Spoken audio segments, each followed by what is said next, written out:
Good morning भाई, good morning सबको, good morning.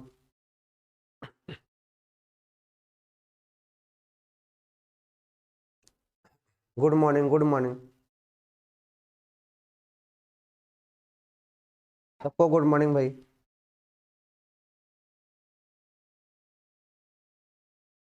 चल, हाँ गुड मॉर्निंग।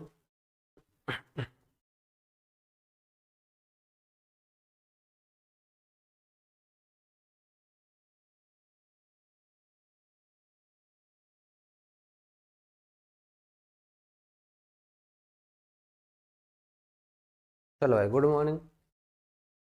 सब लोग जुड़ गए, स्टार्ट किया जाए।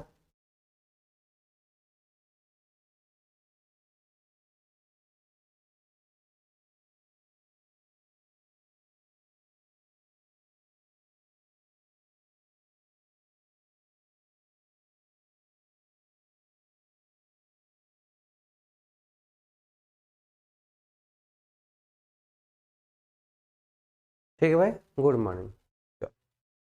तो हमने कल बताया था आपको कि सेल, हाँ गुड मॉर्निंग सबको, गुड मॉर्निंग भाई सबको, गुड मॉर्निंग। तो हमने कल आपको बताया था नॉर्थ समीकरण, ठीक है। हम रिवाइज कर लेते हैं एक बार, ठीक है। नॉर्थ इक्वेशन बताया था, उसको रिवाइज कर लेते हैं, फिर आगे चलते हैं, ठीक है। जय मां सरस्वती, जय मां सरस्वती।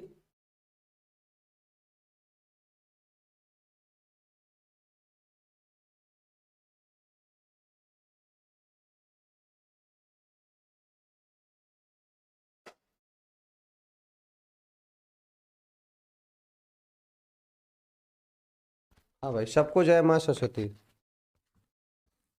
चलो, हाँ, टेस्ट के लिए आपको नोटिफिकेशन दिया जाएगा, ठीक है। आज टेस्ट है, टेस्ट के लिए नोटिफिकेशन दिया जाएगा। चलिए भाई स्टार्ट करते हैं थोड़ी चीज़ें। तो हमने बताया था आपको कि भाई नॉट इक्वेशन क्या होता है, एक बार इसको देख लेते हैं फिर से।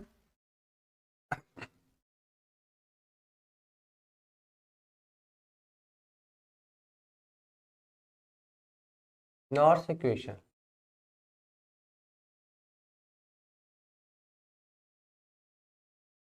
समीकरण,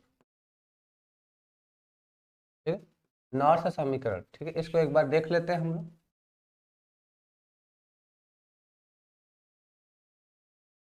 ठीक है, नॉर्थ समीकरण क्या होता है, ठीक है। अच्छा, नीचे ऐड है, ओके।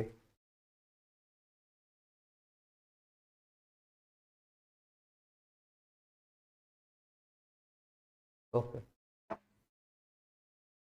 ठीक है, ठीक है, हट गए। चलो, हमने बताया था ई बराबर ई नाट -2.303 RT upon NF log 1/m के पावर n प्लस, कुछ ऐसा हमने आपको बताया था, ठीक है। यह वाला बताया था। फिर हमने बताया था क्या, r का मान कितना होगा, 8.314 होगा।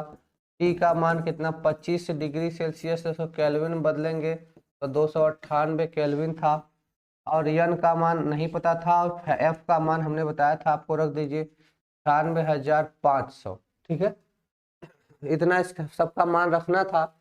और सभी मानों को रखने के बाद जो नया समीकरण आया था ई बराबर ई नॉट माइनस 0.06 5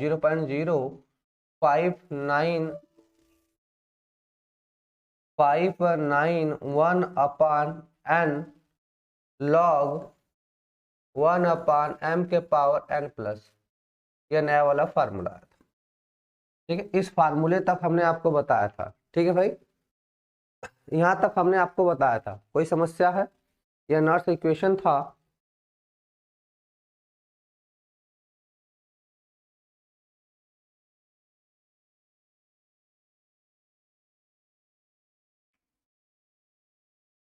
ठीक है, तो यह नॉट्स इक्वेशन था। ठीक है ना, सबको दिखाई दे रहा है? ठीक है, सबको गुड मॉर्निंग। ठीक है, तो यह नॉट्स इक्वेशन था। अब इससे रिलेटेड हमने आपको 4 फार्मूले बताए थे कि इन 4 फार्मूलों की आपको जरूरत पड़ेगी।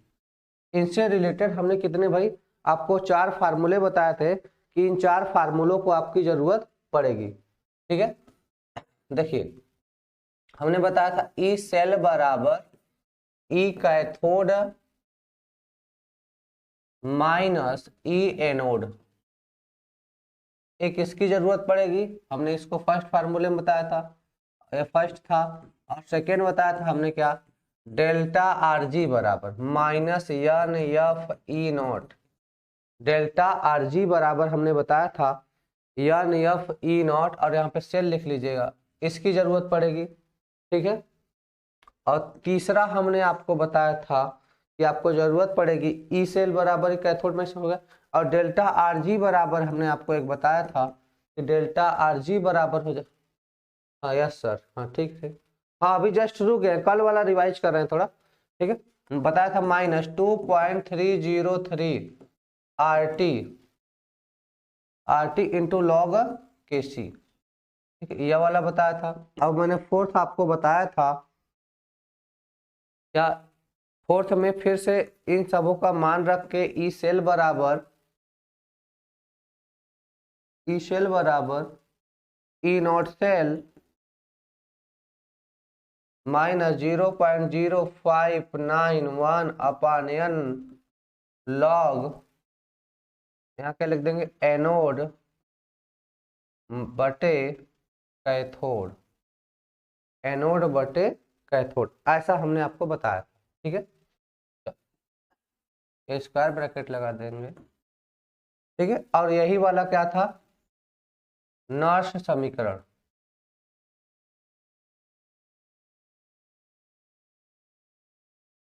ठीक है, यह वाला भी नर समीकरण है। यह नर समीकरण कब है, यह जब हम लोग किसका टी का मान कितना रख दें, 25 डिग्री सेल्सियस टेम्परेचर पे केल्विन में रख देते हैं। और दूसरी चीज जब आर की वैल्यू और फैराडे कांस्टेंट की वैल्यू रख देते हैं तो यह आता है। ठीक है ना, चल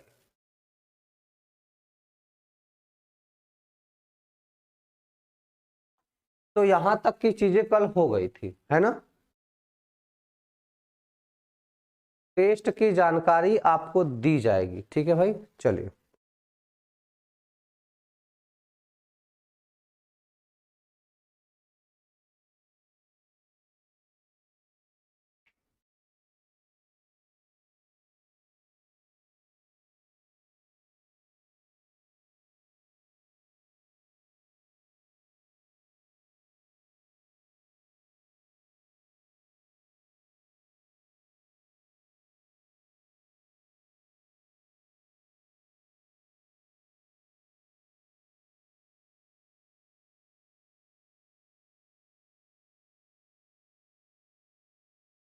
ठीक है, चलिए आगे आते हैं। ठीक है ना, आगे आते हैं, तो अब स्टार्ट करते हैं।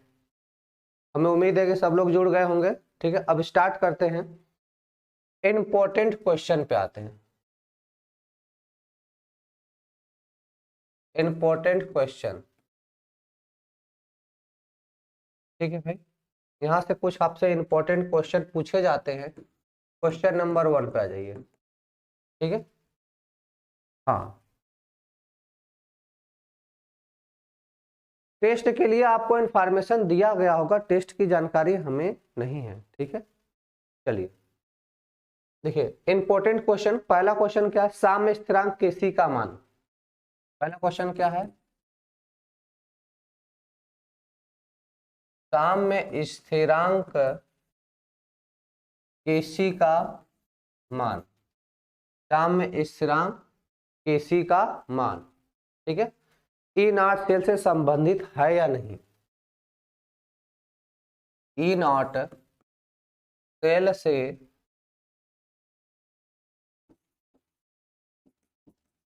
संबंधित है या नहीं। साम्य स्थिरांक केसी का मान ई नॉट सेल से संबंधित है या नहीं। ठीक है, इसका आंसर लिखिए। इसका आंसर क्या हो जाएगा भाई, नहीं। इसका आंसर क्या हो जाएगा, नहीं।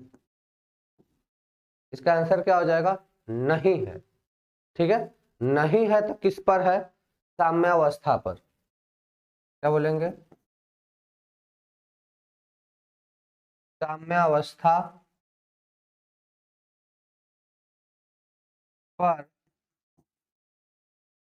ई नॉट सेल बराबर 0। साम्य अवस्था पर ई नॉट सेल बराबर 0 होता है। ध्यान दीजिए, ई नॉट सेल क्या है, किसी सेल का मानक अपचयन विभव होता है। ई नॉट सेल क्या होता है, किसी सेल का मानक अपचयन विभव, मतलब स्टैंडर्ड, किसी फिक्स ताप पर।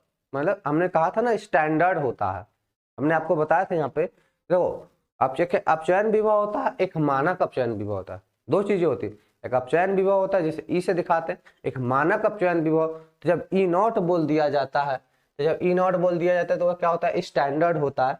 तो कह रहा कि केसी का मान ई नॉट पर निर्भर करता है कि नहीं। भाई केसी का मान ई नॉट पे क्यों निर्भर करेगा, साम्य स्थिरांक है तो किस पर करता है, साम्य अवस्था पर निर्भर करता है। और साम्य अवस्था पे ई सेल कितना होता है, 0 होता है। तो जब साम्य अवस्था पे ई सेल 0 होता है तो ई सेल पर निर्भर क्यों करेगा। ठीक है ना, चलो ठीक है भाई, चलिए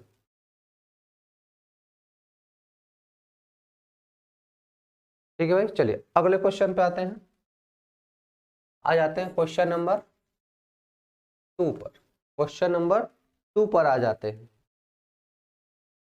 हमने आपको बता दिया है कि टेस्ट की जानकारी आपको दी गई होगी, ठीक है ना, या फिर जैसा होगा नोटिफिकेशन जाएगा तो आप उसके बारे में परेशान न रहिए। ठीक है,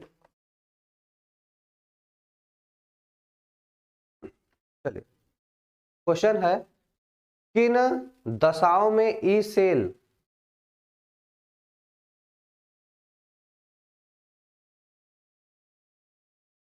किन दशाओं में E cell, E not cell तथा delta R G naught, E not cell तथा डेल्टा आर जी नॉट शून्य होते हैं।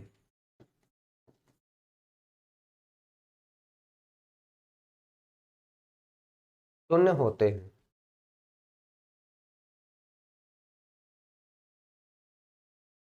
ठीक है। चलिए आंसर हो जाएगा इसका, अभी मैंने बताया कि ई नॉट सेल कब 0 होगा। ध्यान दीजिए, एक फार्मूला बताया था मैंने, डेल्टा आर जी नॉट बराबर माइनस एन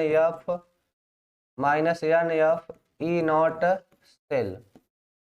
यह फार्मूला हो गया, यह हमने आपको फार्मूला अभी बताया था थोड़ी देर पहले। ठीक है, तो देखिए अगर हम क्या जानते हैं, साम्यावस्था पर, साम्यावस्था पर ई नॉट सेल बराबर 0। साम्य अवस्था पर ई नॉट सेल 0 हो जाएगा। साम्य अवस्था पर क्या हो जाएगा, ई नॉट सेल 0 हो जाएगा। तो बच्चा जब यहाँ ई नॉट सेल 0 रखोगे तो इहो ने 0 हो जाएगा। तो क्या हो जाएगा, डेल्टा आर जी नॉट भी क्या हो जाएगा, 0 हो जाएगा। कब, साम्य अवस्था पर।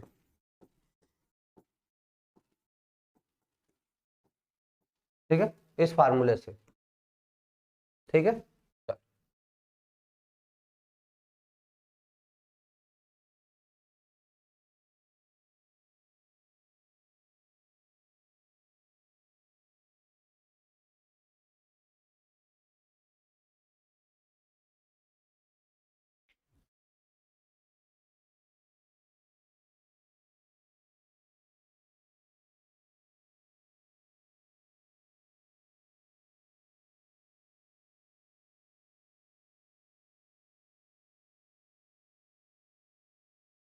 चले भाई आगे।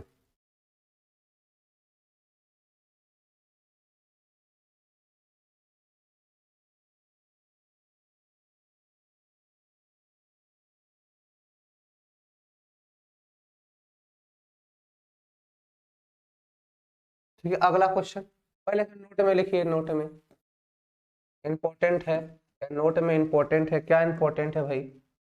देखिए, देखो अगर अगर डेल्टा आरजी का मान क्या हो जाए, जीरो हो जाए, अगर डेल्टा आरजी का मान क्या हो जाए, जीरो हो जाए, और ई नॉट सेल का मान जीरो हो जाए तो अभिक्रिया नहीं होती। ठीक है ना? और डेल्टा आरजी का मान क्या हो जाए भाई, जीरो हो जाए, और क्या हो जाए, ई नॉट सेल का मान जीरो हो जाए, क्या हो जाए, ये दोनों क्या हो जाए, जब जीरो हो जाए तो अभिक्रिया नहीं होती। ये क्वेश्चन आपसे पूछा जाता है, बहुत बार क्वेश्चन पूछा गया है कि क्या गिब्स ऊर्जा जीरो होने पर अभिक्रिया पॉसिबल है या नहीं, क्या ई नॉट सेल होने पर अभिक्रिया पॉसिबल है या नहीं, आपसे पूछा जाता है। तो क्या लिखेंगे, यदि यदि ई नॉट सेल, यदि ई नॉट सेल अथवा डेल्टा आरजी नॉट क्या हो जाए, ई नॉट सेल और डेल्टा आरजी नॉट शून्य होता हो, यदि शून्य हो तो, यदि क्या हो जाए, शून्य, शून्य हो तो, है ना, क्या हो जाए, यदि ई नॉट सेल अथवा डेल्टा आरजी दोनों क्या हो जाए, जीरो हो जाए, दोनों क्या हो जाए, जीरो हो जाए, उस कंडीशन में क्या होगा, उस कंडीशन में क्या होगा, अभिक्रिया संभव नहीं हो तो अभिक्रिया संभव नहीं होगी, हो तो अभिक्रिया संभव नहीं होगी।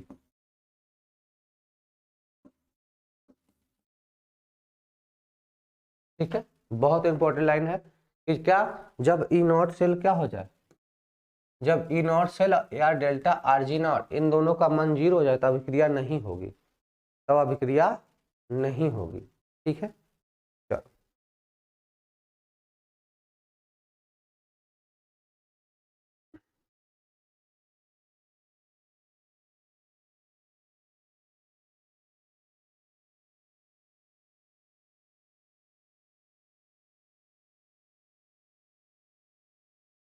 ठीक है, चलिए सबको गुड मॉर्निंग।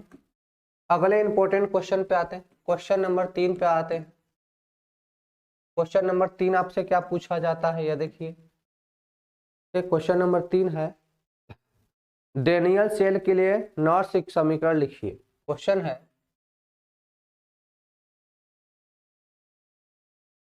डेनियल सेल के लिए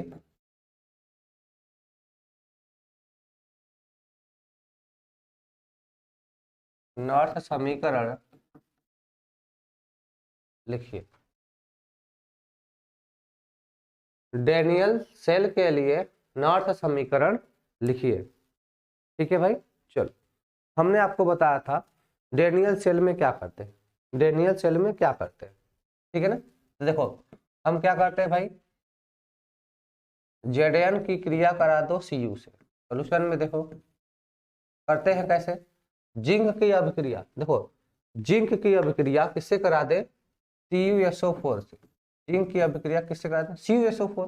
तो Cu इसमें किस में, 2+ में ऑक्सीकरण संख्या निकालनी है, ये किस में होगा, Cu2+ में होगा। जब बच्चा ये Cu2+ में है, ये अपने दो ठो इलेक्ट्रॉन को एक्सेप्ट, ये देखो पहले चीज देखो, Zn क्या करता है, दो इलेक्ट्रॉन को लूज करता है और यह धनायन में बदल जाता है। कॉपर क्या करता है, 2+ है, दो इलेक्ट्रॉन को गेन करता है और किसमें बदल जाता है भाई, कॉपर में बदल जाता है। ठीक है, सेम रिएक्शन तब यहाँ होगा, तो इसको कैसे लिख सकते हैं, लिखेंगे Zn2++ का Cu, Zn2++ का क्या लिख देंगे हम लोग, Cu लिख देंगे, क्या लिख देंगे भाई, Cu। नहीं समझ में आ रहा है, क्यों बच्चा, देखो इधर, अच्छा इसको हटाते हैं थोड़ा, देखो देखो नहीं समझ में आ रहा, शुरुआत से देखो, देखो कैसे करते हैं, क्या कर रहा है, डेनियल सेल के लिए क्या बोला जा रहा है भाई, डेनियल सेल के लिए क्या बोला जाए, डेनियल सेल के लिए नर्स समीकरण लिखिए। ठीक है, तो डेनियल सेल के लिए नर्स समीकरण लिखना है तो जरा देखो, पहले हम लोग क्या करते हैं, जिंक कहाँ होता है, एनोड पर। जिंक कहाँ होता है, एनोड पर। तो जब जिंक को हम लोग रिएक्शन कराते हैं तो क्या बनता है, Zn2 ++2 इलेक्ट्रॉन बनता है। ठीक है, फिर क्या होता है, Cu2+ होता है, 2 इलेक्ट्रॉन को गेन करता है, इसमें चेंज होता है Cu में। इसमें चेंज होता है Cu में। ये आया कहाँ से, Cu2+ आया कहाँ से, तो देखो बच्चा, हम क्या करते थे, यहाँ पर एक कॉपर का इलेक्ट्रोड लेते थे, जिसे CuSO4 के विलयन में डुबा देते थे। क्या करते थे, कॉपर का इलेक्ट्रोड देते थे जिसे CuSO4 के विलयन में डुबा देते थे। तो यहाँ पर जो कॉपर है +2 ऑक्सीकरण अवस्था में होता है, इसमें होता है +2 ऑक्सीकरण अवस्था में होता है। ठीक है, देखो अब क्या करते हैं, दोनों समीकरणों को जोड़ देते हैं। दोनों समीकरणों को क्या करते हैं, जोड़ देते हैं। देखो इलेक्ट्रॉन इलेक्ट्रॉन कट जाता है तो क्या मिलता है, Zn + Cu2+, इधर क्या मिलेगा, Zn2+ का Cu, यह रिएक्शन मिलता है। बोलो बच्चा, तो जब यह समीकरण मिला तो इलेक्ट्रॉनों की संख्या कितनी मिली, यहाँ पे इलेक्ट्रॉनों की संख्या कितनी मिल रही है, तो देखो कितने इलेक्ट्रॉन का ट्रांसफर हो रहा है यहाँ से यहाँ तक, या हम लोग यहाँ से यहाँ तक की बात करें, कितने इलेक्ट्रॉन का ट्रांसफर हो रहा है, तो n बराबर 2, कितना मिल रहा है, n बराबर 2 मिल रहा है। ठीक है बच्चा, जब n बराबर 2 मिल गया तो इसके लिए नर्स समीकरण लिख सकते हैं। तो नर्स समीकरण क्या हो जाएगा, देखो यहाँ पे नर्स समीकरण क्या होता है, E बराबर होता है, क्या होता है, E बराबर होता है, या सेल के टर्म में लिखना है तो E सेल लिखते हैं, बराबर क्या होगा, E0 सेल हो जाएगा, माइनस क्या लगा देंगे भाई, माइनस। अब अपना देखो फार्मूला हमने लास्ट चौथा पॉइंट बताया था, इसको लिखो 0.0591 अपान n था, तो n के स्थान पर हो जाएगा 2 और log 2 हो जाएगा, और log ये बेस 10 हो जाएगा, log का बेस कितना हो जाएगा, 10 हो जाएगा। क्या हो जाएगा, अच्छा डेनियल सेल के लिए नॉर्थ समीकरण लिखिए। ठीक है, तो E बराबर E0 सेल माइनस 0.0591 अपान 2 लॉग। अब मैंने आपको बताया था एनोड अपान कैथोड, क्या बताया था, एनोड अपान कैथोड, इसी में मैंने बताया था आपको एनोड अपान कैथोड। एनोड पर क्या हो रहा है, एनोड पर क्या हो रहा है भाई, Zn से Zn2+ में चेंज हो रहा है। तो पहले आप एक बार लिख लीजिए, यहाँ पे इसको लिख लीजिए, एनोड अपान कैथोड, यही मैंने आपको बताया, एनोड अपान कैथोड बताया आपने। ठीक है, तो एनोड अपान कैथोड हो गया, तो यहाँ पे फाइनली आंसर क्या लिखेंगे कि E बराबर या E सेल बराबर E0 सेल माइनस 0.0591 अपान 2 लॉग बेस 10 कह देंगे Zn2+ अपान Cu2+, यह हो जाएगा समीकरण। ठीक है, बोलो भाई।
हो गया भाई।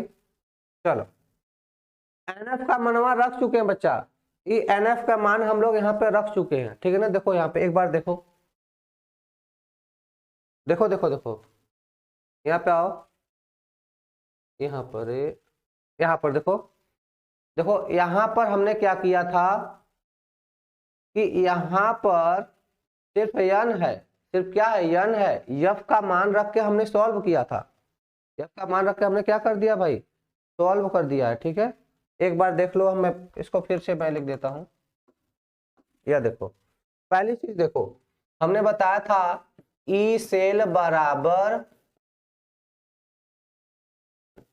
ई not cell minus 2.303 RT upon NF log base E 1/m के पावर n प्लस। समीकरण बच्चा यह था, समीकरण क्या था, यह था।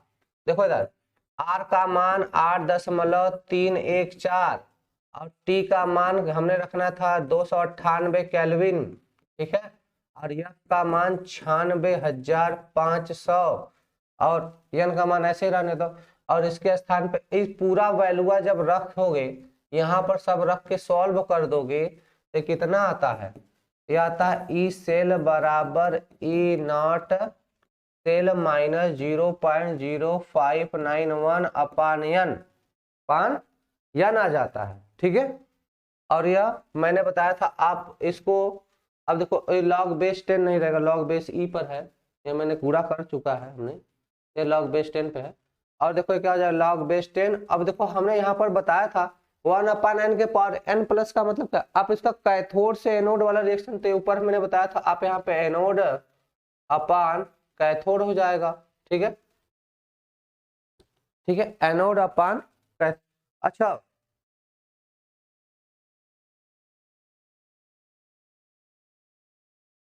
हाँ, ई के नीचे क्या है, सेल लिखा है, CELL, सेल लिखा, ई के नीचे सेल लिखा है, जैसे ई है ऐसे यहाँ पे सेल लिखा है, ठीक है।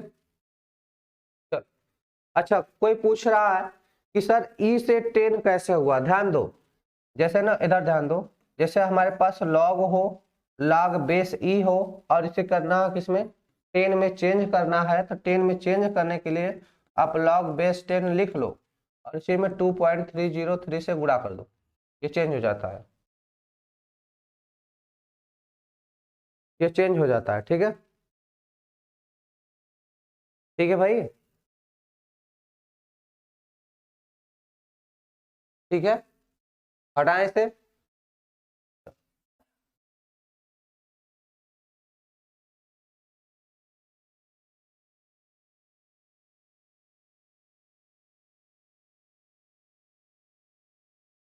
आ जाओ, तो यह कितना हो जाएगा, ई बराबर ई नॉट सेल माइनस, सिर्फ यन बचा था, यन का मान यहाँ पे 2 रख दिए, सिर्फ यन बचा था, यन का मान यहाँ से 2 लिखा है, 2 इलेक्ट्रॉनों का लेन देन हो रहा है, तो यन बराबर कितना हो जाएगा, 2 हो जाएगा, तो यन का मान मैंने 2 रख दिया, यह हो गया डेनियल सेल के नॉट का समीकरण, ठीक है भाई।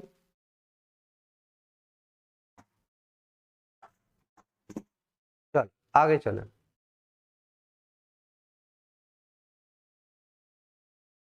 कॉपर में हम प्लस चार्ज क्यों लगा दिए, क्योंकि देखो ये CuSO4 से लिया गया, ये कहाँ से, CuSO4 से है, तो यहाँ पे 2 प्लस में है ही है, ठीक है।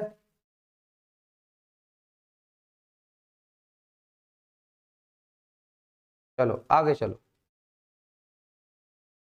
चलिए आगे, कुछ इंपॉर्टेंट चीजें हैं लिख लीजिए सेल अभिक्रिया के लिए।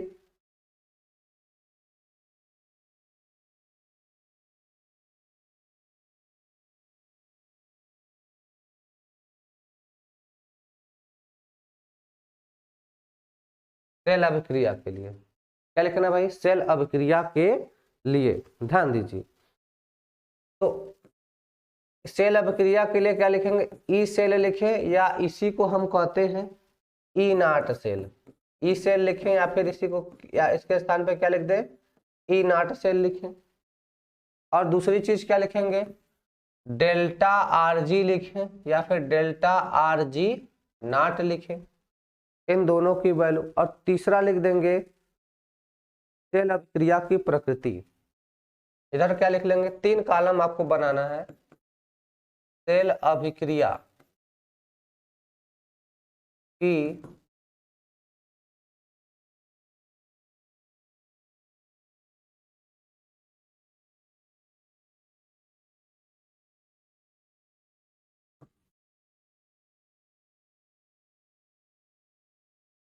सेल अभिक्रिया की प्रकृति, 3 चीजें आपको लिखनी है यहाँ पे, ठीक है।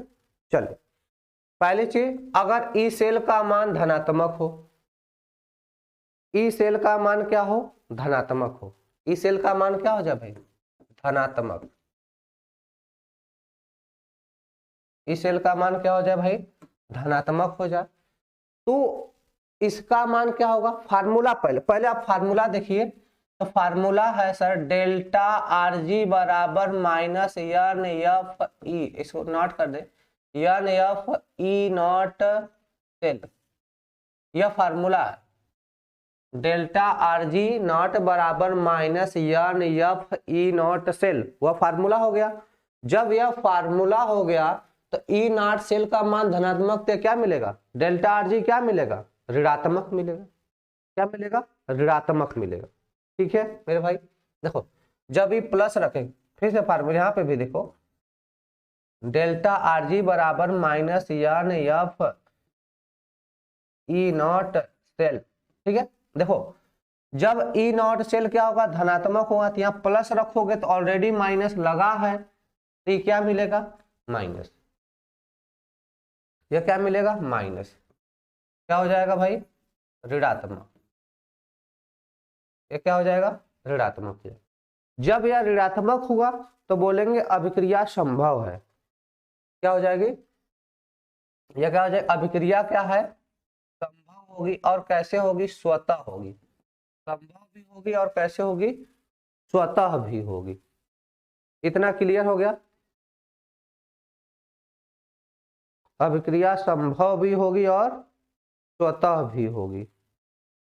ठीक है, अब दूसरी चीज देखो,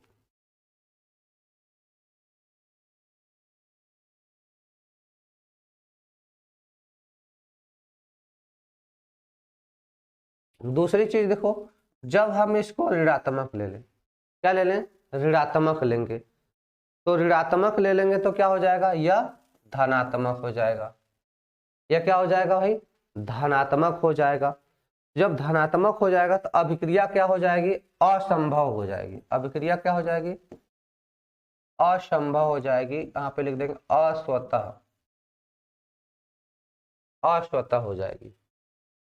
ठीक है, और तीसरा पॉइंट, जब यह जीरो हो जाए, यह भी जीरो हो जाएगा। जब यह जीरो, वह जीरो, क्योंकि गुणा में है तो जीरो हो जाएगा।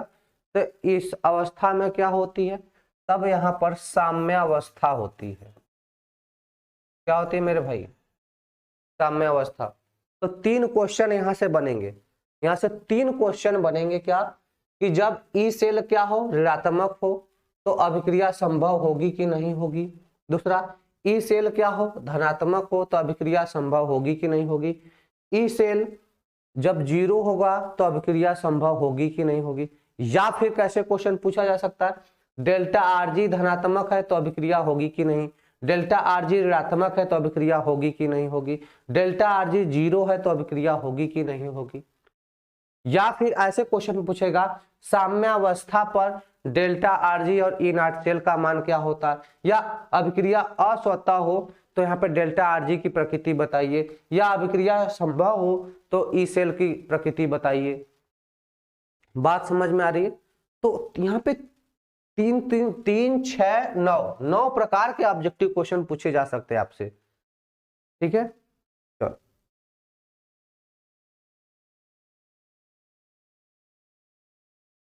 ठीक है, इसको नोट करो, आगे चलते हैं।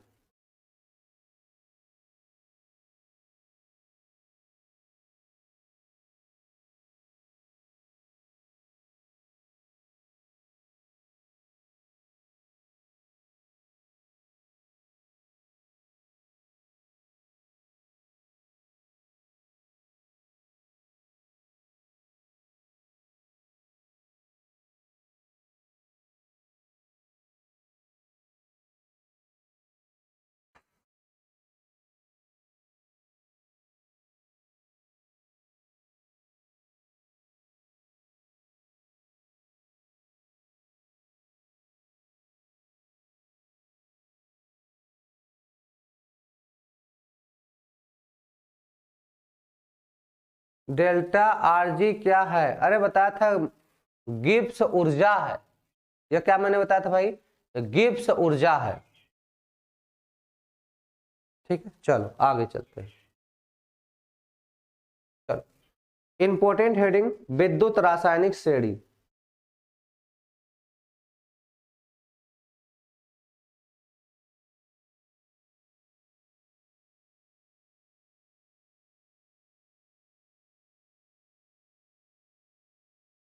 Electrochemical series.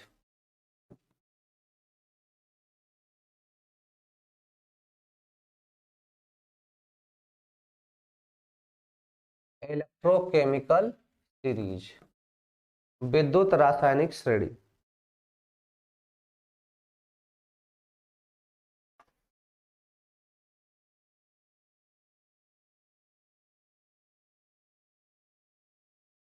चलो भाई, तो विद्युत रासायनिक श्रेणी होती क्या है, समझो।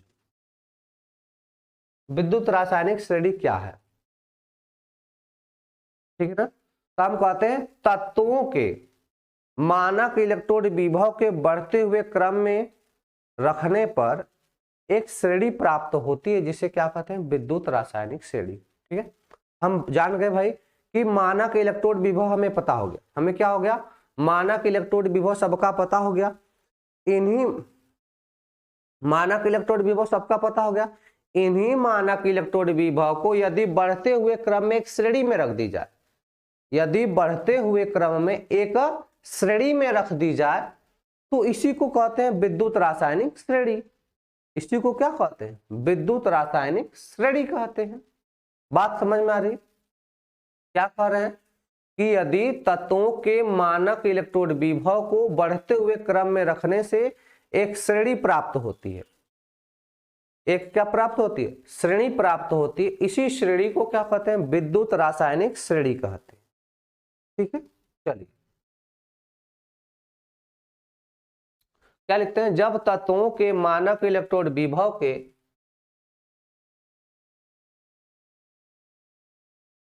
जब तत्वों के मानक इलेक्ट्रोड विभव के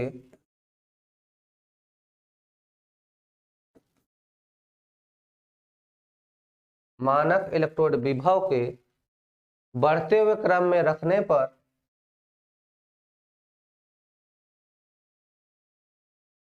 बढ़ते हुए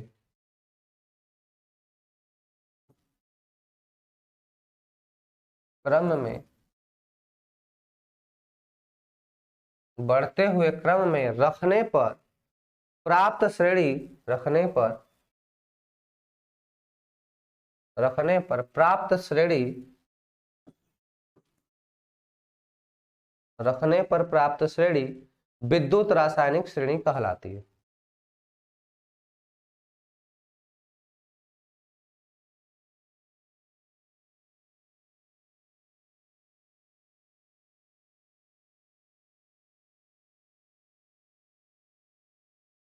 विद्युत रासायनिक श्रेणी कहलाती है। क्या कह रहा है?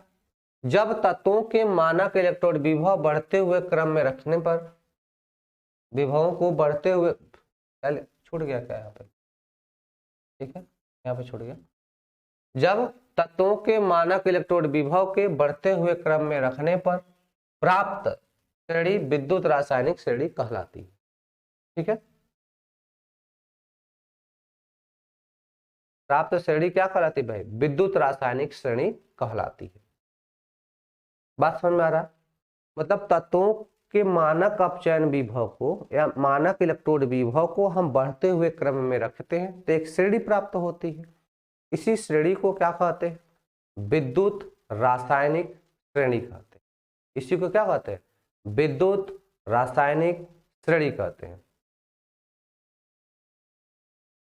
हाँ, बढ़ते हुए, इंक्रीजिंग ऑर्डर में, बढ़ते हुए क्रम का मतलब हो गया इंक्रीजिंग ऑर्डर।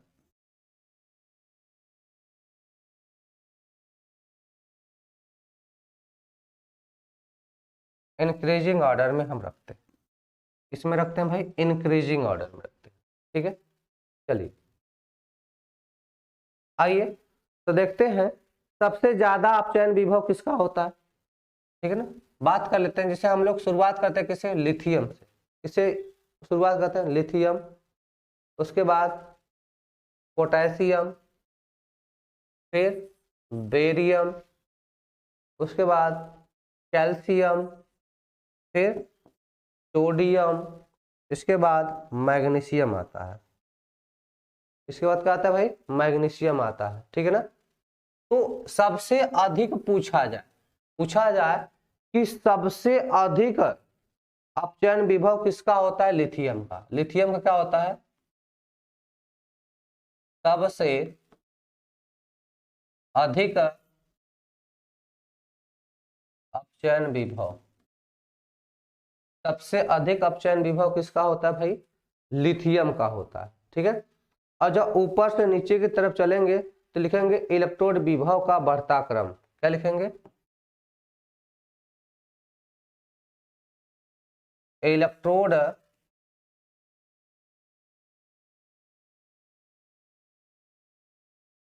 विभव का बढ़ता क्रम। ऊपर से नीचे आने पर इलेक्ट्रोड विभव बढ़ता है। ऊपर से नीचे आने पर इलेक्ट्रोड विभव बढ़ता है, ठीक है। बात समझ में आ रही भाई। अब देखो, सब ऊपर क्या है, सबसे अधिक अपचयन विभव है। दो चीजें, इलेक्ट्रोड विभव और अपचयन विभव, दोनों अलग अलग चीजें। तीन चीजें हमने बताई है, एक ऑक्सीकरण विभव, एक अपचयन विभव और एक इलेक्ट्रोड विभव। बात समझ में आ रहा है। ऑक्सीकरण क्या होता है, ऑक्सीकरण से प्राप्त विभव को हम क्या कहते हैं, ऑक्सीकरण विभव। अपचयन से प्राप्त विभव को अपचयन विभव कहते हैं। कि सेल का जो विभव होता है, किसी सेल का, विद्युत रासायनिक सेल का जो विभव होता है उसे क्या कहते हैं, इलेक्ट्रोड विभव। इतनी बात समझ में आ रही है, ठीक है। तो अगर आपसे क्वेश्चन पूछा जाए कि सबसे अधिक अपचयन विभव किसका होता है, तो वह लिथियम है, ठीक है। ऊपर से नीचे फिर आने पे क्या होता है, अपचयन विभव का मान लगातार घटता है। कौन बढ़ता है, इलेक्ट्रोड विभव का मान बढ़ता है। फिर नीचे आने पर ऑक्सीकरण बढ़ेगा, अपचयन घटेगा तो ऑक्सीकरण वाला क्या होगा, बढ़ेगा। इसके बाद आता है दूसरे लाइन में लिखते हैं, जगह कम है, यहाँ पे लिखते हैं एल्यूमिनियम, मैग्नीज। क्या लिखेंगे, एल्यूमिनियम, मैग्नीज, जिंक।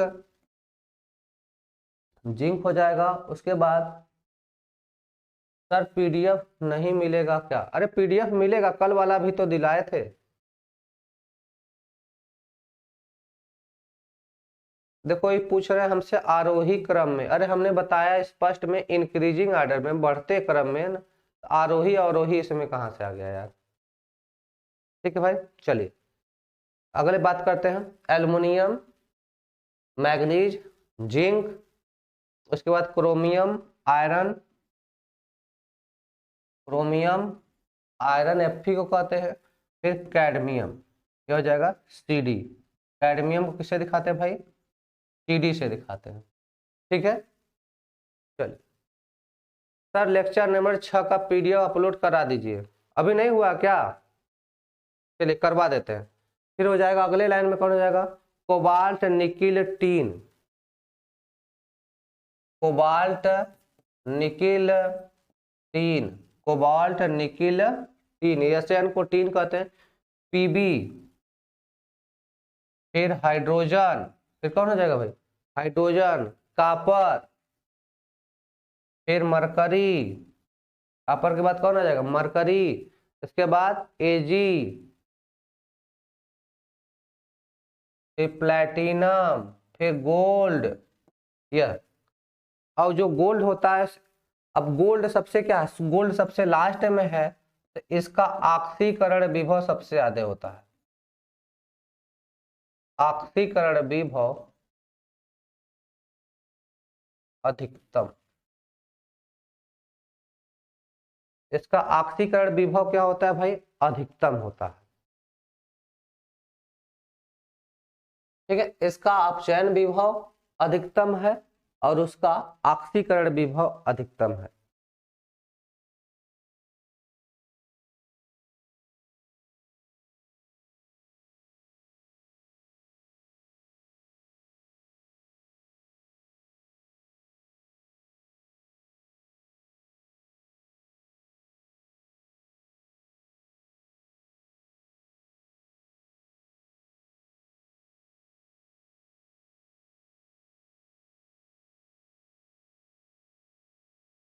ठीक है भाई, चलिए।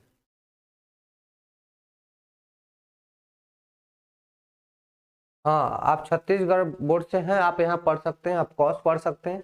जरा ध्यान दे दीजिए, ऊपर से नीचे आने पर इलेक्ट्रोड विभव का मान बढ़ रहा है, मतलब ये सब इसके नीचे ही है। ऊपर से नीचे, इसके नीचे ही, मतलब इसके नीचे यह वाला लाइन है और इसके नीचे यह वाली लाइन है, इसके नीचे यह वाली लाइन है, ठीक है ना। ध्यान दीजिए, सीओ क्या होता है सर? कोबाल्ट होता है। यहाँ पे सीओ क्या है? कोबाल्ट है। सीओ क्या है यहाँ पे भाई? कोबाल्ट है।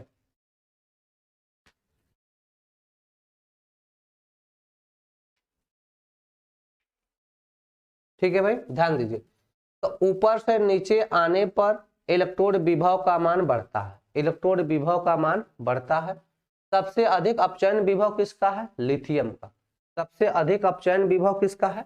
लिथियम का है। ऊपर से नीचे आने पे कहने का मतलब अपचयन विभव घट रहा होगा, तो कौन बढ़ रहा है? ऑक्सीकरण विभव। देखो लास्ट में ऑक्सीकरण विभव क्या है? सबसे ज्यादा है। हाँ, आप छत्तीसगढ़ से हैं, आप यहाँ प्रिपरेशन कर सकते हैं, बड़े मजे में कर सकते हैं, सारी चीजें कराई जाती हैं। ठीक है सर, ओके।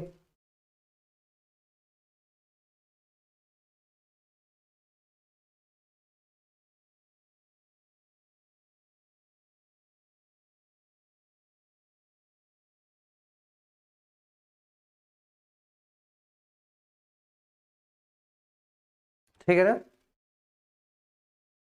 तो सिंपल से यहाँ पर कहना है कि भाई आप क्या करिए, सभी तत्वों के मानक इलेक्ट्रोड विभव को लीजिए, सभी तत्वों के मानक इलेक्ट्रोड विभव को लीजिए और उन्हें बढ़ते हुए क्रम में रख दीजिए। उन्हें कैसे रख दीजिए? बढ़ते हुए क्रम में रख दीजिए। ठीक है ना। कैसे रखना है आपको? इन्हें बढ़ते हुए क्रम में रखना है। ठीक है, चलो थोड़ा सा और आगे चलते हैं। आपको इसे याद कैसे करने हैं? याद करने के लिए हम लोग आपके पास एक मेथड लेकर आए हैं, ठीक है ना। याद करने के लिए आपके पास क्या लेकर आए हैं भाई? एक मेथड लेकर आए हैं। आपको कोई भी घबराने की टेंशन नहीं है, हम आपके लिए मेथड लाए हैं, ठीक है ना। आइए देखते हैं। पहले क्या था? Lithium, potassium, barium, strontium. क्या था पहले लाइन में? क्या लिखा था? लिथियम। पहले शुरू में क्या है? लिथियम है, ठीक है ना। सबसे पहला कौन है? लिथियम है। फिर कौन है? पोटेशियम है। फिर कौन है भाई? बेरियम है। फिर स्ट्रोंशियम है। आप इसको सबसे, लिथियम का क्या होगा? निगेटिव होता है। लिथियम का क्या होता है? निगेटिव होता है। आप याद कैसे करेंगे? हाँ, सबसे कम किसका होता है सर जी? सबसे कम बताए तो, सबसे कम अगर मानक अपचयन विभव की बात करेंगे तो सबसे कम अपचयन विभव, सबसे कम अपचयन विभव सोना का होता है, और सबसे कम ऑक्सीकरण विभव इसका हो जाएगा, लिथियम का हो जाएगा, ठीक है ना। तो ऑक्सीकरण अपचयन के रेस्पेक्ट में हम देखते हैं, ठीक है ना। चलिए याद कैसे करना है? तो ले पोपट बाहर सरक, कैसे याद करना है आपको? ले पोपट, ले पोपट बाहर सरक, ऐसे याद कर सकते हैं। अरे कोबाल्ट नहीं पता मेरे लल्ला? कोबाल्ट का परमाणु क्रमांक 27। देखो, iron, cobalt, nickel, copper, zinc, अरे वो धातु वाली बात हो रही है।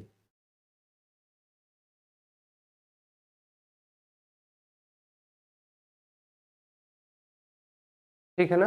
हाँ, लिथियम का ऑक्सीकरण विभव कम होगा। तो याद कैसे करना है? लिथियम, पोटेशियम, बेरियम, स्ट्रोंशियम, ले पोपट बाहर सरक। दूसरा उसके बाद कौन है? कैल्शियम है, सोडियम है, मैग्नीशियम है, एल्यूमिनियम है। कौन है? कैल्शियम है, सॉरी, इसके बाद कौन है? कैल्शियम है, फिर सोडियम है, उसके बाद क्या है भाई? मैग्नीशियम है, फिर एल्यूमिनियम। ठीक है। पीटी प्लेटिनम है। पीटी पीटी क्या है भाई? प्लेटिनम है, ठीक है ना। तो इसको कैसे आप याद करेंगे? काना मजेदार आलू, काना, काना, एमजी से मजेदार, एल से आलू, काना मजेदार आलू।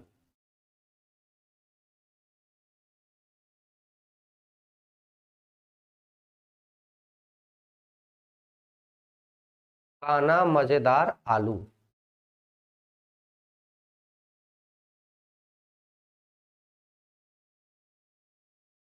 देखो भैया, ये अधिकतम लिखा है लेकिन आक्सीकरण का लिखा है। अधिकतम लिखा है मेरे भाई, लेकिन ये आक्सीकरण का लिखा है, ठीक है ना।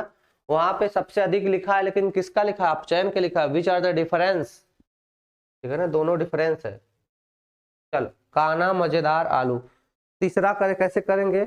उसके बाद कौन है भाई, मैग्नीज है, फिर जिंक है, फिर क्रोमियम है, आयरन है। क्रोमियम के बाद कौन है, आयरन है। उसके बाद H2 है। उसके बाद कौन है, H2 है। कौन है भाई, H2 है।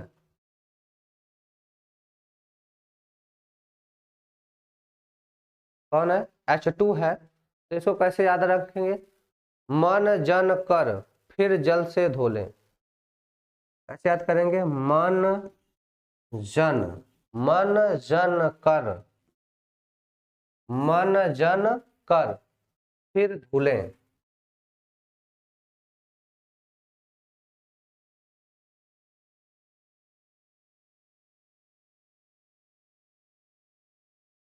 जल से धुले मतलब H2, जल से धुले मतलब H2। हाँ, ठीक है, काना मजेदार आलू, वेरी गुड, ठीक है। अगला हो जाएगा आपका, इसके बाद वाली कौन लाइन है, कैडमियम है। इसके बाद वाली कौन है, CD है। फिर इसी में आता है कोबाल्ट आता है। फिर कौन आता है, निकिल है। फिर यसयन है, यसयन का मतलब टीन है। उसके बाद कौन है, PB है। फिर कौन है, हाइड्रोजन। H और H2 में अंतर है, ठीक। फिर कौन, H और H2 में अंतर है, ठीक है ना। तो ध्यान दो, इतने सबका निगेटिव होता है, लेकिन यहाँ पे हाइड्रोजन का जो इलेक्ट्रोड विभव है यह 0 होता है। मैंने आपको पढ़ाया, इंपोर्टेंट में पढ़ाया था कि हाइड्रोजन का इलेक्ट्रोड विभव 0 होता है। मैंने आपको बताया था कि हाइड्रोजन का इलेक्ट्रोड विभव 0, तो देखो यहाँ पे हमने 0 लिखा, ठीक है। ठीक है, अब इसको कैसे याद रखेंगे,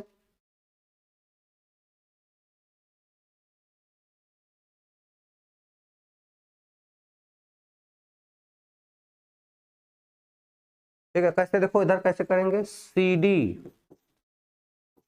कैसे करेंगे, CD कोई नहीं सुनेगा। CD कोई नहीं सुनेगा। क्या, कैसे याद करना है, CD कोई नहीं सुनेगा, पबजी है। क्या है, पबजी है, पबजी है। कैसे याद करना है, CD कोई नहीं सुनेगा, पबजी है।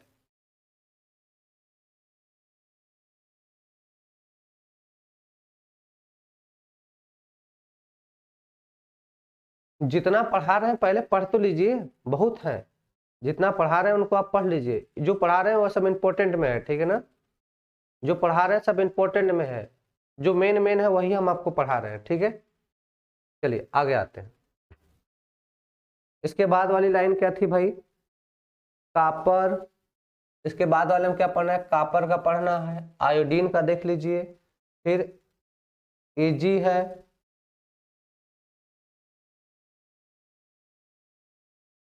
Hg हो जाएगा, Ag हो जाएगा। इसको हम क्या बोलते, Hg को कहते हैं मरकरी भाई। फिर प्लेट Pt, फिर ब्रोमीन Br। देखो, copper, iodine, Hg, Ag, Pt, Br।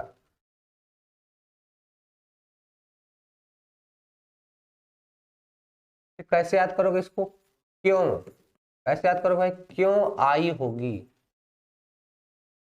क्यों आई होगी चांदी पीट कर।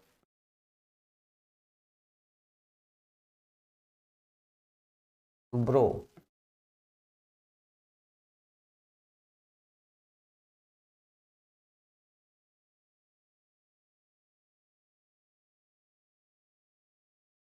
कैसे याद करेंगे, क्यों आई होगी चांदी पीट कर ब्रो। सिंपल तरीका है, CD क्या है? कैडमियम है। CD क्या है? कैडमियम है। ठीक है भाई। उसके बाद क्या लिखेंगे? ClAu। क्या है? Cl है, Au है।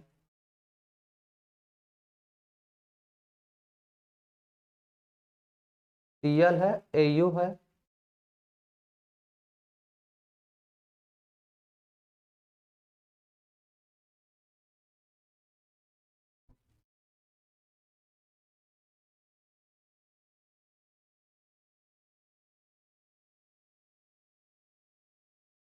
उसके बाद क्या याद करेंगे भाई? ClAu देख लो, और एक लास्ट लिखवा देते हैं फ्लोरीन।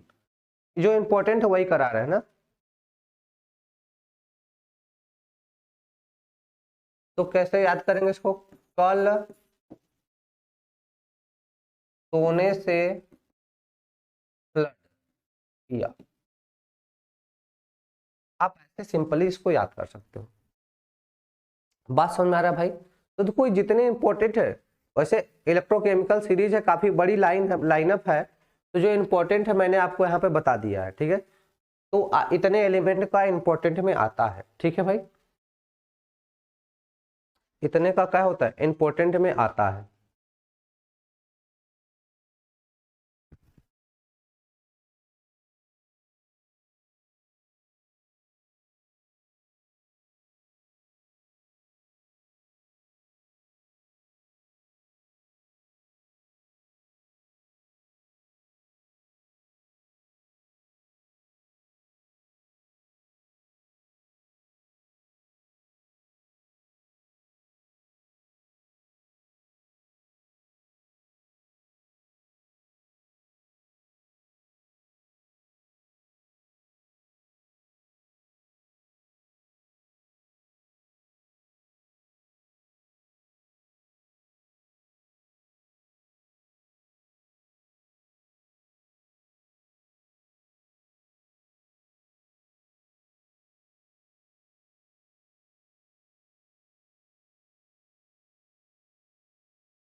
चलो भाई आ जाओ।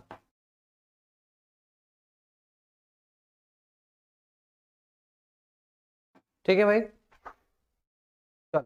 तो आपके लिए हम खोज रहे थे भाई क्या, इलेक्ट्रोकेमिकल सीरीज, विद्युत रासायनिक श्रेणी हम आपके लिए खोज रहे थे, ठीक है ना। ठीक है, देखो ध्यान दीजिए। तो देखो सबसे ज्यादा मानक अपचयन विभव, देखो ऊपर इलेक्ट्रोड अभिक्रिया है, ऊपर से नीचे आने पर इलेक्ट्रोड विभव का मान क्या होगा, बढ़ेगा। ऊपर से नीचे आने पर इलेक्ट्रोड विभव का मान क्या होगा, बढ़ेगा। तो सर ऊपर से नीचे आने पर क्या होगा भाई, इलेक्ट्रोड विभव बढ़ेगा। ऊपर से नीचे आने पर क्या होगा, इलेक्ट्रोड विभव, इलेक्ट्रोड विभव बढ़ता है। ऊपर से नीचे आने पर क्या होगा, इलेक्ट्रोड विभव का मान बढ़ता है। ठीक है, और नीचे से ऊपर जाने पर इलेक्ट्रोड विभव क्या होगा, इलेक्ट्रोड विभव इलेक्ट्रिक बढ़ता है, बढ़ता है। और नीचे से ऊपर जाने पर क्या होगा, इलेक्ट्रोड विभव घटेगा। ठीक है ना। देखो यहां पर, और ऊपर से नीचे आने पर क्या होगा, ऑक्सीकरण विभव, ऊपर से नीचे आने पर क्या होगा, ऑक्सीक, अच्छा नहीं दिख रहा है।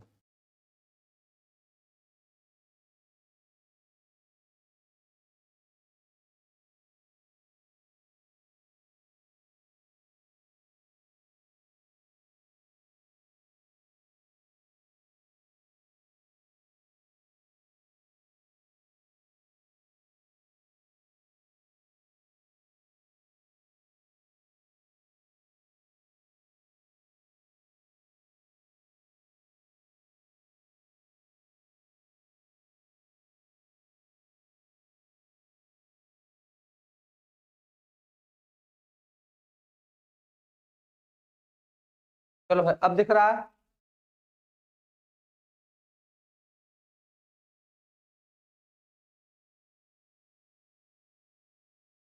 ठीक है भाई ध्यान दो,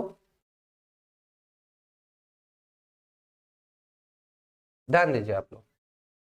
क्या होगा, ऊपर से नीचे आने पर, ऊपर से नीचे आने पर इलेक्ट्रोड विभव, ऊपर से नीचे आने पर इलेक्ट्रोड विभव का मान बढ़ेगा। जूम तो कर दिए यार, कितना जूम करें। ठीक है, तो देखो ऊपर क्या लिखा है, लिथियम है, पोटेशियम है, बेरियम है, कैल्शियम है, सोडियम है, मैग्नीशियम है, एल्यूमिनियम है, हाइड्रोजन है, जिंक है, आयरन है, कैडमी है, पीबी है, कोबाल्ट है, निकिल है, एसएन है, पीबी है, आयरन है, H2 है। H2 के बाद कौन है, फिर कापर है, फिर कोबाल्ट है, आयोडीन है, Fe है, Ag है, H2 है, यह है। देखो बारी बारी से लास्ट में कौन है, फ्लोरीन है। बारी बारी से लास्ट में कौन है भाई, फ्लोरीन है। ठीक है, तो सबसे लास्ट में कौन है भाई, फ्लोरीन है। ठीक है,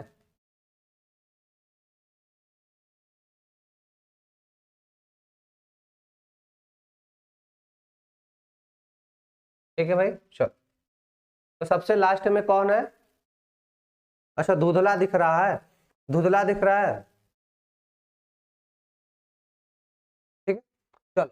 तो आप इन सब इलेक्ट्रोकेमिकल सीरीज, देखो मैं कुछ बता देता हूं, जैसे मैं कुछ का बता देता हूं। लिथियम का कितना है, -3.05 है।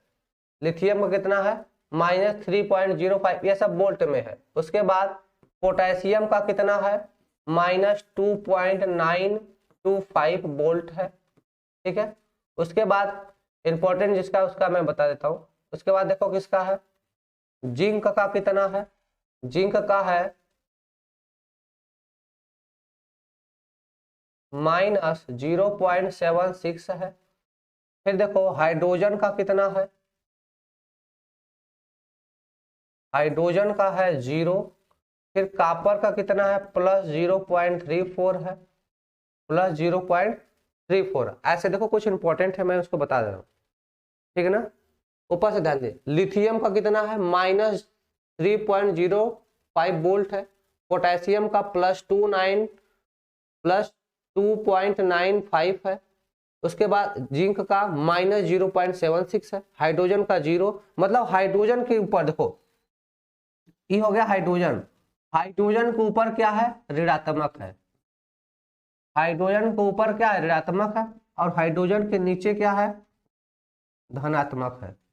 बात समझ आ रही? और हाइड्रोजन का 0.00 है।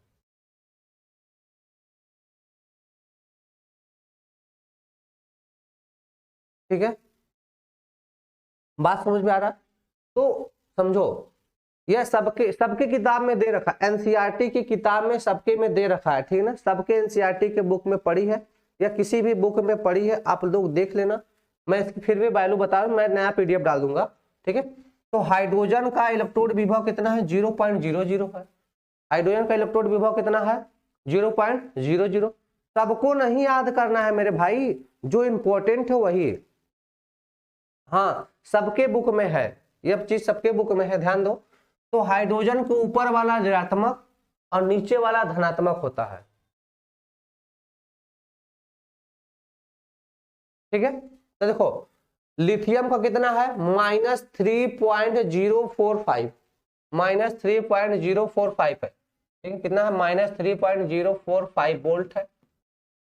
पोटेशियम का -2.925 है। जिंक का -0.76 है। हाइड्रोजन का 0 है, हाइड्रोजन का 0 है, उसके नीचे सबका क्या है, निगेटिव है, उसके नीचे सबका क्या है, निगेटिव है। ठीक है ना, तो आपको ये जो इंपॉर्टेंट है इन्हीं के पूछे जाते हैं, हम इसको क्वेश्चन के अकॉर्डिंग पढ़ लेंगे। नहीं नहीं, ये अणुभार नहीं है, यह क्या है, इलेक्ट्रोड विभव है। यह अणुभार नहीं है, यह क्या भाई, इलेक्ट्रोड विभव है। ये सब क्या है, इलेक्ट्रोड विभव।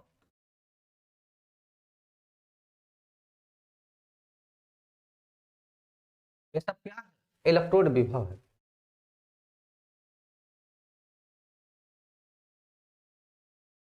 के का मान होता है 2 पॉइंट है भाई, 2 पॉइंट था यहाँ पे। ठीक है,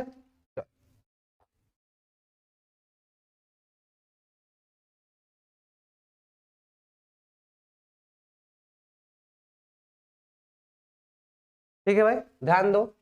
तो इस विद्युत रासायनिक श्रेणी में ऊपर से नीचे आने पर क्या होगा, ऊपर से नीचे आने पर क्या होगा, क्या दिख रहा है भाई? तो देखो यह निगेटिव से पॉजिटिव में बदल रहा है, ऊपर से नीचे आने पर क्या हो रहा है, ऑक्सीकरण विभव बढ़ रहा है। क्या हो रहा है, ऑक्सीकरण विभव क्या हो रहा है, बढ़ रहा है। ऊपर से नीचे आने पर क्या हो रहा है, ऑक्सीकरण विभव बढ़ रहा है। ठीक है, उसके बाद जब नीचे से ऊपर जा रहे हैं तो क्या बढ़ रहा है, अपचयन विभव बढ़ रहा है। ऊपर से नीचे जा रहे हैं, हाँ, के का 2.93 है, नीचे से ऊपर जा रहा है तो क्या हो रहा है, अपचयन विभव बढ़ रहा है।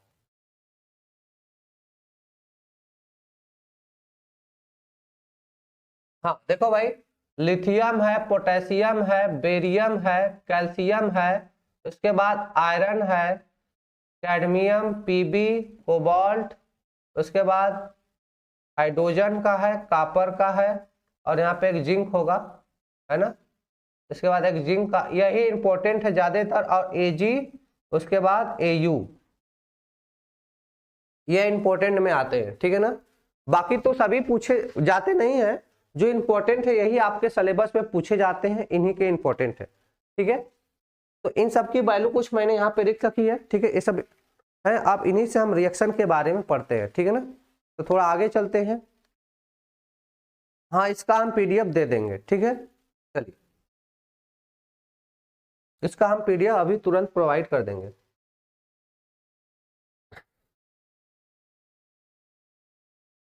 चलिए आइए, हाँ सर जी, नोट में लिखवा दीजिए, हाँ नोट में लिखवा दे रहे हैं।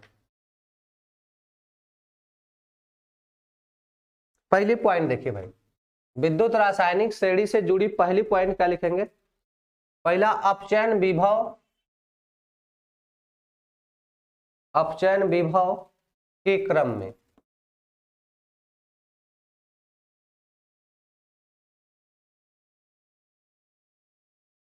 अपचयन विभव के क्रम में, ठीक है ना।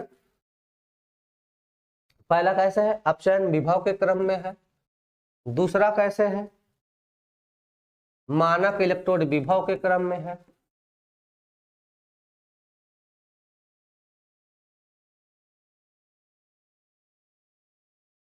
तो मानक अपचयन विभव के क्रम में है, और दूसरा कैसे है, इलेक्ट्रोड विभव के क्रम में है। इलेक्ट्रोड विभव कैसा होता है, अधिक ऋणात्मक। इलेक्ट्रोड विभव कैसा होना चाहिए, अधिक ऋणात्मक होना चाहिए। इलेक्ट्रोड कैसा होना चाहिए, इलेक्ट्रोड विभव कैसा होना चाहिए भाई, अधिक ऋणात्मक होना चाहिए। जब अधिक ऋणात्मक होगा तो प्रबल विद्युत धनी होगा। इलेक्ट्रोड जितना ऋणात्मक होगा,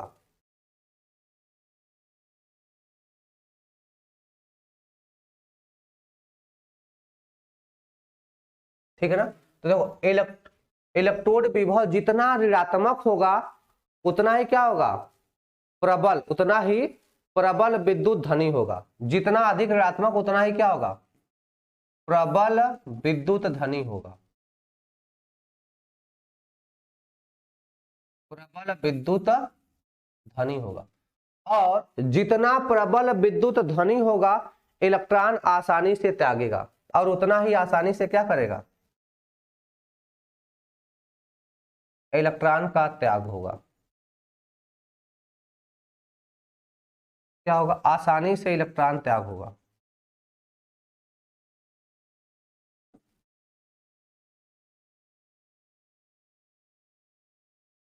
ध्यान दीजिए, ध्यान दीजिए, फिर से ध्यान दीजिए, मैं बता रहा हूं। मानक इलेक्ट्रोड विभव, ध्यान दीजिए, मानक इलेक्ट्रोड विभव कैसा होगा, यदि ऋणात्मक। मानक इलेक्ट्रोड विभव कैसा होगा, यदि ऋणात्मक हुआ तो क्या होगा, यह प्रबल विद्युत धनी होगा। यह क्या हो जाएगा, प्रबल विद्युत धनी हो जाएगा।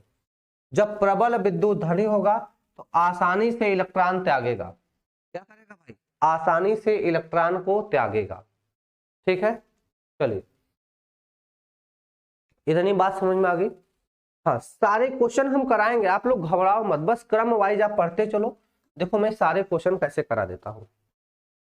उसके बाद अगली हेडिंग है विद्युत रासायनिक श्रेणी के अनुप्रयोग।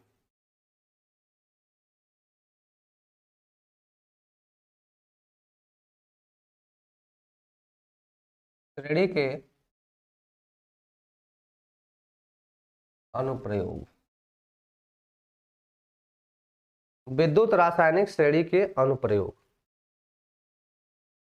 पहला अनुप्रयोग में हम लोग पहला पढ़ने वाले हैं क्या, किस लिए पहला पढ़ने वाले हैं, तो अपचायक क्षमता निकालने के लिए। इसलिए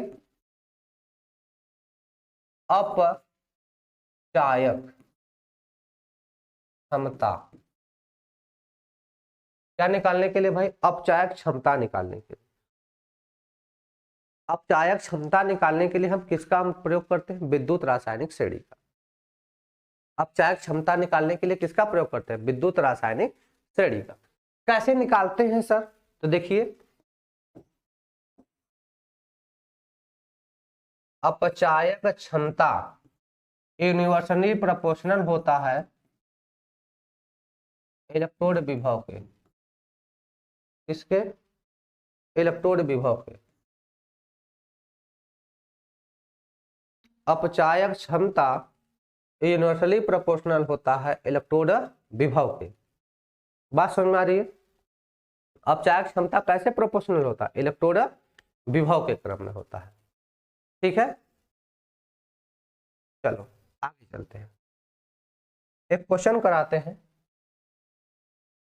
क्वेश्चन है, क्वेश्चन देखो, कह रहा है चार तत्व,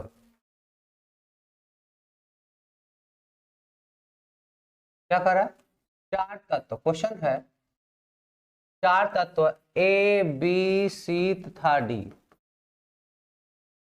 चार तत्व ए बी सी तथा डी के इलेक्ट्रोड विभव क्रमशः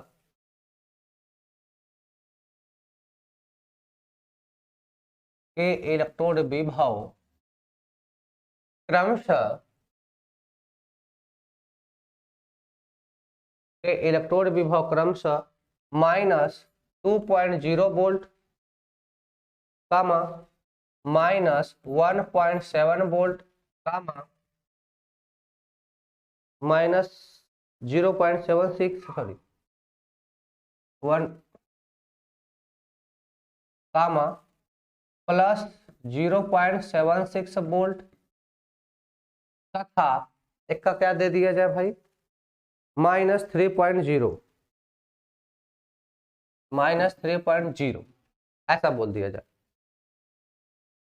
ठीक है, है। इनके अपचायक का बढ़ता क्रम लिखिए। इनके अपचायक का बढ़ता क्रम लिखिए।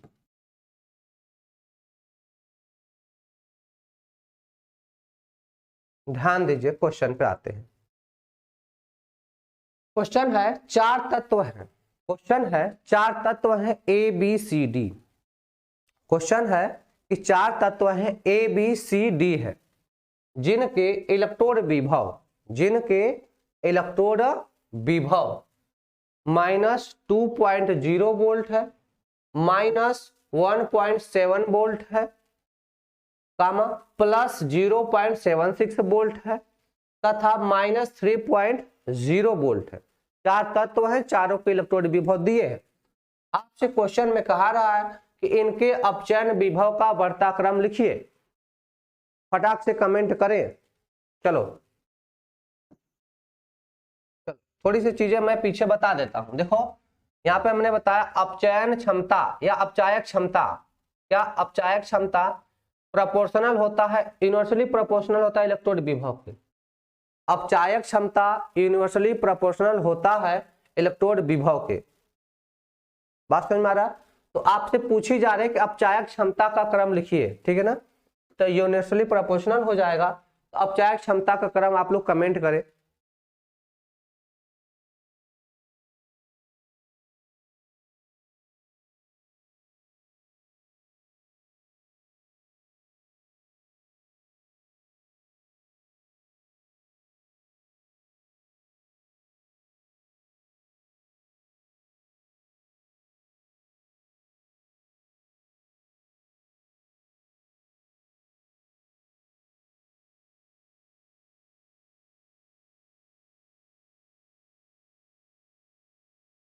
किसी का नहीं है, देख ध्यान दो भाई।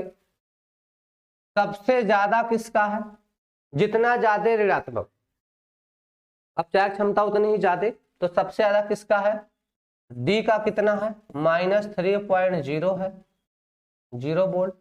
उसके बाद किसका है, देखो सबसे ज्यादा निगेटिव किसका, ए का है, ए का कितना है 2.0 वोल्ट है। फिर किसका है, बी का है, बी का कितना है -1.7 वोल्ट है। और उसके बाद सी का कितना है, प्लस में है, +0.76 वोल्ट है। ठीक है, तो क्रम क्रम क्या हो जाएगा इसका, तो क्रम हो जाएगा सर डी का सबसे ज्यादा है, फिर ए का है, फिर बी का है, सबसे कम किसका है, C. This is the order, this is the order.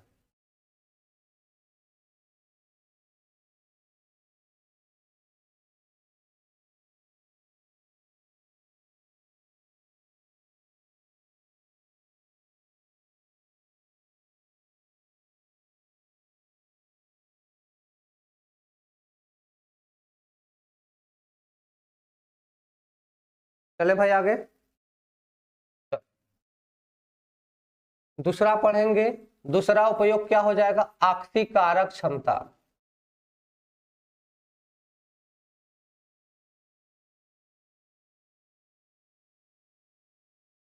दूसरा क्रम क्या हो जाएगा, आक्सीकारक क्षमता।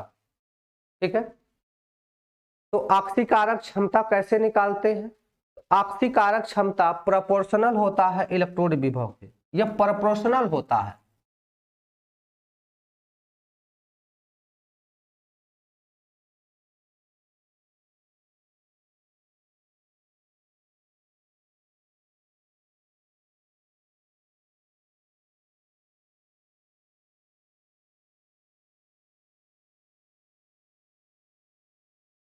यह प्रोपोर्शनल होता है।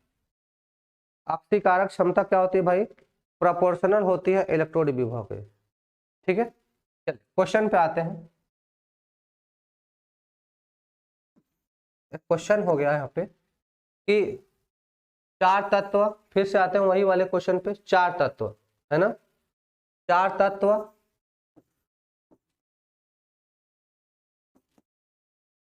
तत्व ए बी सी तथा डी, ए बी सी तथा डी हैं, जिनके इलेक्ट्रोड विभव क्रमशः, जिनके इलेक्ट्रोड विभव क्रमशः,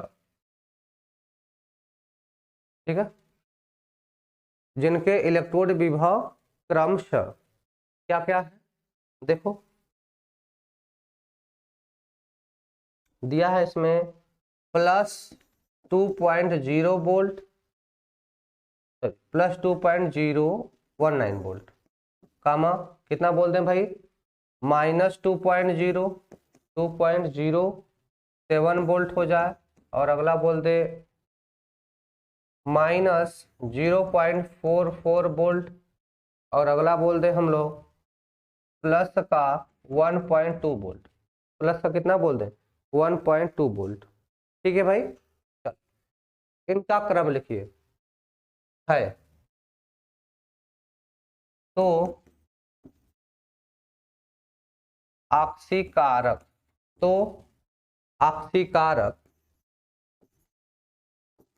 क्षमता का क्रम लिखिए, तो आक्सीकारक क्षमता का क्रम लिखिए।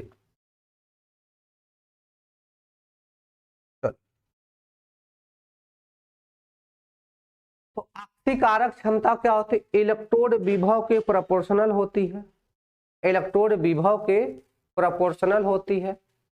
तो इलेक्ट्रोड विभव के प्रोपोर्शनल, और हमने आपको बताया था कि जो आक्सीकारक क्षमता है, सर जी यह आक्सीकारक क्षमता कैसी होती है? धनात्मक होती है। आक्सीकारक क्षमता कैसी होती है? धनात्मक। तो सबसे ज्यादा धनात्मक किसका है?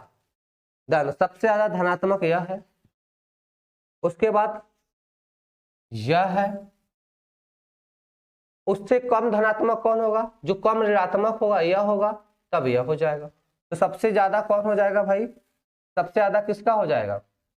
तो इधर से देखेंगे ए का सबसे ज्यादा होगा, फिर किसका होगा? डी का होगा, फिर किसका हो जाएगा? सी का, और सबसे कम किसका हो जाएगा? ए का। ठीक है ना? अगर ऐसे लिखना चाहे तो आर्डर में तो कितना लिखेंगे? प्लस 2.19 सबसे ज्यादा होगा, फिर प्लस 1.2 होगा, फिर माइनस 0.44 होगा, फिर माइनस का 2.0 होगा। यह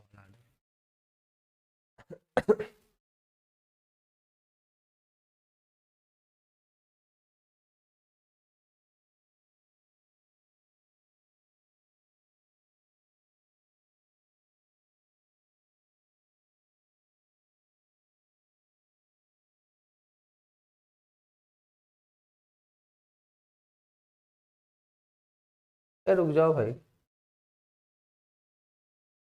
अरे रुक जाओ भाई, रुक जाओ रुक जाओ,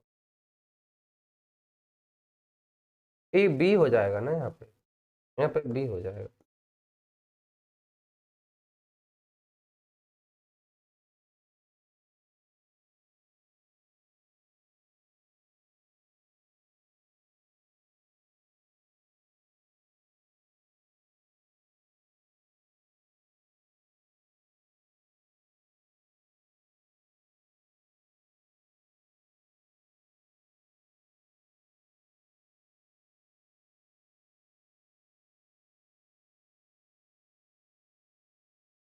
ठीक है भाई, चलो आगे चलते हैं।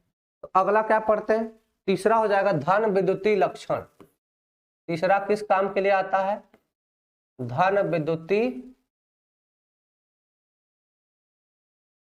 लक्षण को ज्ञात करने में काम आता है, धन विद्युतीय गुण को ज्ञात करने में काम आता है। तो धन विद्युतीय गुण क्या होता है?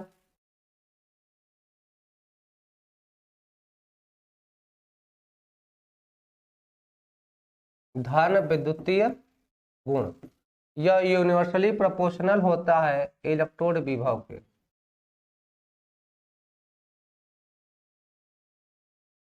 इलेक्ट्रोड विभव के ये कैसे होता है?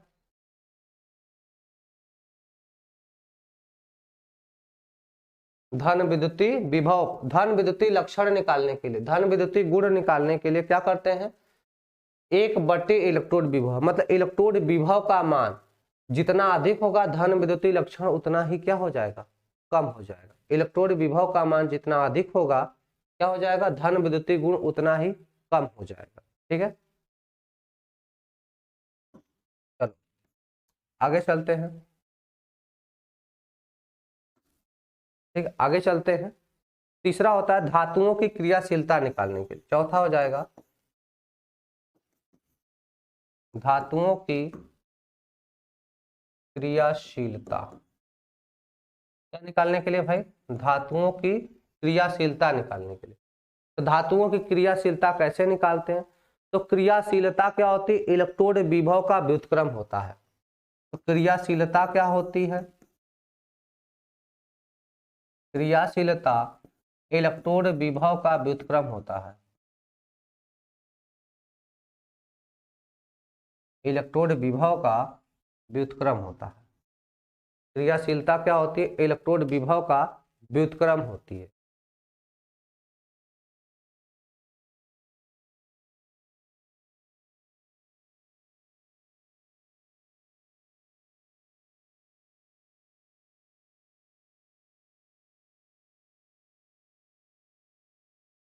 ठीक है, चलो आगे देखते हैं। तो जैसे सर्वाधिक सक्रिय धातु की बात करते हैं, सर्वाधिक सक्रिय धातु, अगर सर्वाधिक सक्रिय धातु की बात करें कि सबसे अधिक सक्रिय धातु कौन है, कौन सबसे अधिक क्रियाशील है ना, कौन ज्यादा सबसे क्रियाशील है, तो एक क्वेश्चन के अकॉर्डिंग हम लेते हैं। एक क्या कर लेते हैं भाई? क्वेश्चन के अकॉर्डिंग ले लेते हैं कि जैसे हमारे पास A B C D है, जैसे क्वेश्चन टाइप में इसको लेके आते हैं। जैसे क्वेश्चन हो गया हमारे पास, मैंने कह दिया इसका इलेक्ट्रोड विभव -0 कुछ मान लेते 46 है।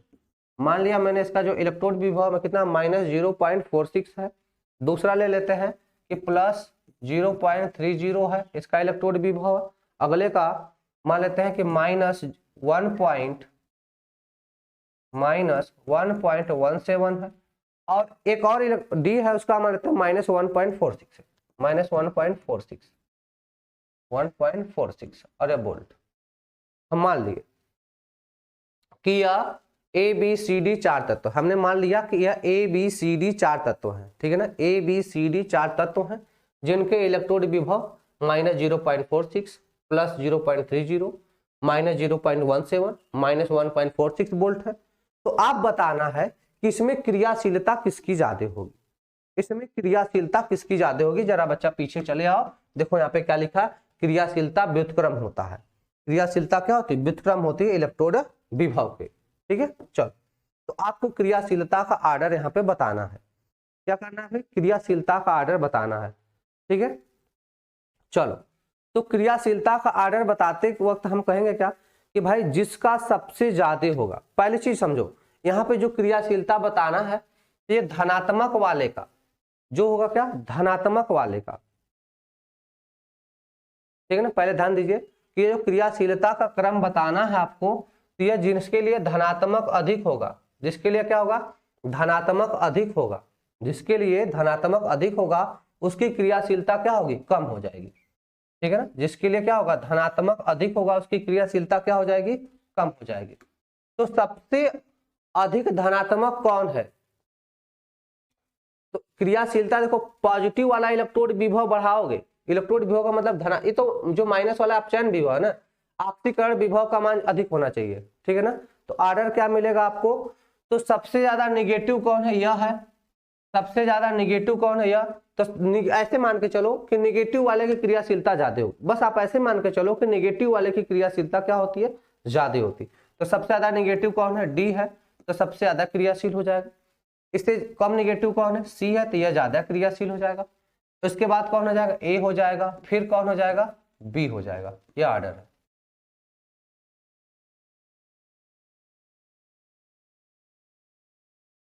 ठीक है भाई, देखो आपको इस फार्मूले को कैसे अप्लाई करना है, तो ये लेना कौन है, प्लस वाला लेना। इसमें क्या करोगे, प्लस वाले में करना है, ठीक है ना। इलेक्ट्रोड विभव से भाग देना है, लेकिन कौन वाला, प्लस वाला। माइनस वाला के लिए करोगे तो इसका उल्टा मिलता है, ठीक है ना। ठीक है, तो आप इसके लिए शॉर्ट ट्रिक याद करो कि मानक अपचयन विभव जिसका जितना ज्यादा निगेटिव होगा, क्या नोट में लिख लेंगे, क्या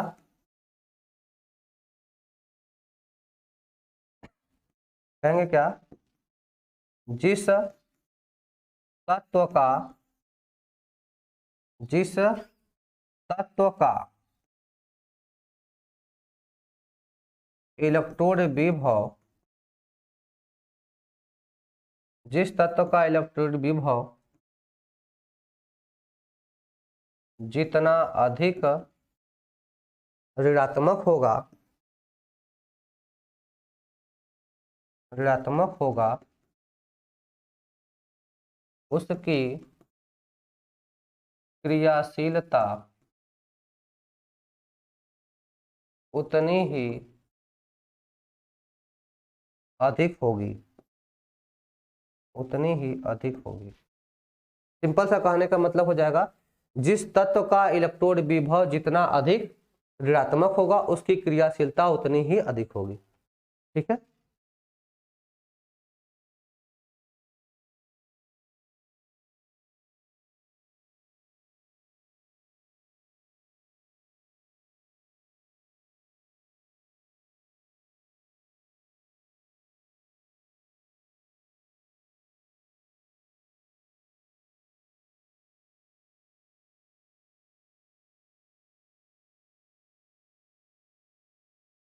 ठीक है भाई।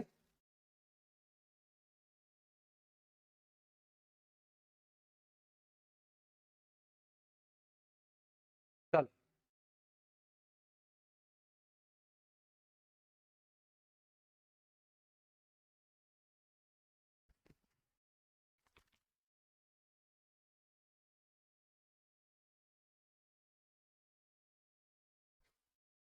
ठीक है भाई, चलो तो मिलते हैं कल की क्लास में और नेक्स्ट टर्न पे। बस 15-20 मिनट का और टॉपिक बचा, उसके बाद खत्म हो जाएगा चैप्टर। ठीक है, तो आज के लिए इतना ही, मिलते हैं अगले टर्न पे, सिर्फ 10-15 मिनट का टॉपिक बचा, उसके बाद खत्म हो जाएगा। ठीक है, चलो भाई,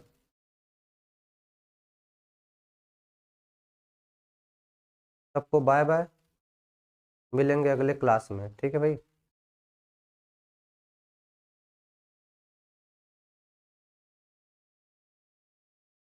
ठीक है, चलो मिलेंगे अगले क्लास में। ठीक है भाई।